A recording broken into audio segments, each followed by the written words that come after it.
Time یعنی یہ رہن متأخر ہو الی ان یتحقق القبض یہاں تک کہ قبض متحقق ہو سمعت دعویٰ ہو تو اس راہن صاحب کی دعویٰ سنی جائے گی. کیوں؟ لجریان العادت بذالک اس لیے کہ عام طور پر عرف میں اس قسم کی عادات ہوتی ہیں. مثلا میں ایک اپنے ملک کی مثال دے دوں. ہمارے ہاں اگر کوئی چیز خریدتے ہیں تو اس پہ ٹیکس لگتی ہے، جتنی اس کی قیمت زیادہ ہوگی اتنی ٹیکس زیادہ ہوگی. دو لوگ گھر کا معاملہ کرتے ہیں 1 کروڑ کا، لیکن وہ کاغذوں میں لکھاتے ہیں کہ ہم نے 20 لاکھ میں ایک گھر خریدا تاکہ ٹیکس سے بچ سکے. تو اس قسم کی باتیں کرتے رہتے ہیں. فَلَّهُ إِحْلَافُ الْمُرْتَهِنِ لہو کی ضمیر کہاں جائے گی جناب؟ اس راہن کی طرف جائے گی. تو جناب راہن صاحب کو قسم دینے کا حق ہے مرتہن کو کس پر؟ علی عدم معاطات پر. وَإِنَّهُ وَقَعَ مَوْقِعَهُ اور یہ کہیں گے کہ انہو یعنی یہ جو جناب اقرار ہے یہ واقع ہوا ہے اپنی جگہ پر. اگر ایسے قسم کھا گیا تو پھر مرتہن کے حق میں بات قبول ہوگی. ہاذا یہ جو ہم نے بات کہی کہ راہن کی دعویٰ سنی جائے گی. اذا شہد شاہدان یہ صورت میں جب 2 گواہ گواہی دیں علی اقرار ہی کہ راہن نے اقرار کیا تھا بہی قبض کا. اما لو شہدا لیکن اگر دونوں شاہد شاہدی دیں علی نفس الاقباض کہ بھائی ہم نے اپنے آنکھوں سے دیکھا تھا، ہمارے سامنے اقباض واقع، لم تسمع دعویٰ ہو تو وہاں پر راہن کی دعویٰ قابل قبول نہیں ہے. ولم یتوجہ الیمین اور قسم بھی متوجہ نہیں ہوگا مرتہن کی طرف. وَقَذَا اور اسی طریقے سے راہن کی دعویٰ نہیں سنی جائے گی لو شہدا اگر یہ دونوں شاہد گواہی دیتے ہیں علی اقرار ہی بہی کہ راہن نے اقرار کیا تھا قبض کا. فَأَنْكَرَ الْإِقْرَارَ وہ کہ اصل اقرار کا جو ہے کہ انکار کرتا ہے، اصل اقرار کا انکار کرتا ہے تو بھی اس کی بات نہیں سنی جائے گی. کیوں؟ لِأَنَّهُ تَكْذِيبٌ لِلشُّهُودِ اس لیے کہ اس کا یہ انکار کرنا ایسے ہے جیسے کہ یہ گواہوں کو جھٹلا رہا ہے. وَلَوِ ادَّعَ الْغَلَطَ اگر راہن دعویٰ کرتا ہے کہ غلطی سے میں نے یہ بات اقرار میں کہہ دی، وَأَظْهَرَ تَعْوِيلًا مُمْكِنًا اور یہ کوئی ایسی تعویل بھی پیش کرتا ہے جو ممکن ہے. مثلا بھائی میں تو عربی زبان نہیں جانتا تھا، میں تو گردان کر رہا تھا یہ وہ، یا میں فقہ کے قانون کے جو ہے کیا وہ گردان کر رہا تھا کہ اقبضت داری یا ہو اس قسم کی بات کرتا ہے تو بہرحال اس کی بات ممکن ہے ہم مانیں. فَلَّهُ إِحْلَافُ الْمُرْتَهِنِ تو اس صورت میں جب غلط والی بات ہے تو یہ راہن مرتہن کو قسم دے سکتا ہے کس پر؟ کہ بھائی ہماری کوئی معاطات وغیرہ نہیں ہوئی تھی. وَإِلَّا فَلَا لیکن اگر کوئی تعویل نہیں کر سکتا فلا تو یہ مرتہن کو قسم نہیں دے سکتا علی الاقویٰ قول قوی کے مطابق. وَلَوْ كَانَ الرَّهْنُ فِي يَدِ الْمُرْتَهِنِ اگر رہن مرتہن کے ہاتھ میں ہو پہلے سے ہی وہ قبض تو یہی قبض ہے. لِصِدْقِ كَوْنِهِ رَهْنًا مَقْبُوضًا اس لیے کہ مرتہن کے ہاتھ میں اس چیز کا ہونا یہ صدق کرتی ہے کہ بھائی یہ رہن ایسی ہے جو مقبوض ہے. ولا دلیل علی اعتبارہ اور کوئی دلیل نہیں ہے کہ قبض معتبر ہے. کیسے؟ مبتدأً کہ نیا قبض ہو عقد کے بعد. وہ اطلاق العبارت ہے کہتی یہ جو عبارت ہم نے کہی کہ اگر مرتہن کے ہاتھ میں ہے تو قبض جدید کی ضرورت نہیں، اس کے ہاتھ میں ہونا یہ مطلق ہے. یقتضی یہ تقاضا کرتی ہے عدم الفرق کہ کوئی فرق نہیں ہے بین المقبوض باذن وغیرہ کہ چاہے وہ قبض جو ہے اذن کے ذریعے ہو یعنی مالک نے اذن دی ہو کہ یہ چیز تم قبض کرو یا اذن نہ دی ہو کل مقصوب جیسے مقصوب ہوتی ہے. وہ بہی صرح فی دروس یہاں تو ہم نے عبارت کے اطلاق سے یہ چیز نکالی لیکن اسی بات کی کہ چاہے قبض اذن کے ساتھ ہو یا بغیر اذن کے ساتھ ہو. مصنف صاحب نے تصریح کی ہے جناب کہاں کتاب دروس میں. والوجہ واحد یہاں پر وجہ ایک ہی ہے. وہ وجہ یعنی دلیل ہو کیا کہ صدق القبض بھائی قبض صدق کرتا ہے چاہے اذن کے ساتھ ہو چاہے بغیر اذن کے ہو. وَإِنْ كَانَ مَنْهِيًّا عَنِ الْقَبْضِ ہونا اگرچہ غصب کی صورت میں نہیں کی گئی ہے کہ تم ایسا قبض نہیں کر سکتے ہو، لیکن یہ نہیں معاملے کو باطل نہیں کرے گی. کیوں؟ لِأَنَّهُ فِي غَيْرِ الْعِبَادَةِ، اس لیے کہ یہ نہیں غیر عبادت میں غیر مفسدن یہ فساد نہیں کرتی ہے، یہ اس کو ختم نہیں کر سکتی.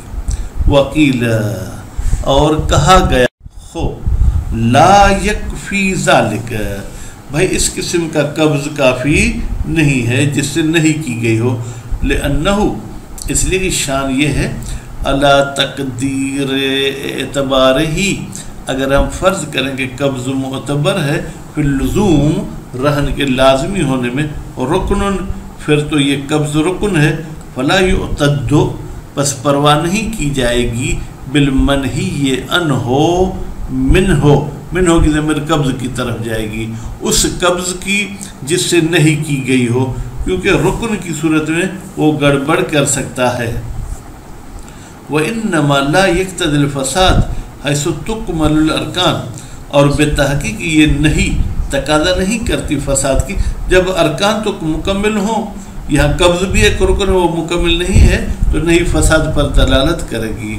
وَلِهَذَا اسی بات کی وجہ سے کہ نہیں جو ہے جناب ارکان کے بعد کوئی گڑبڑ نہیں کرتی لیکن ارکان سے پہلے گڑبڑ کرتی ہے.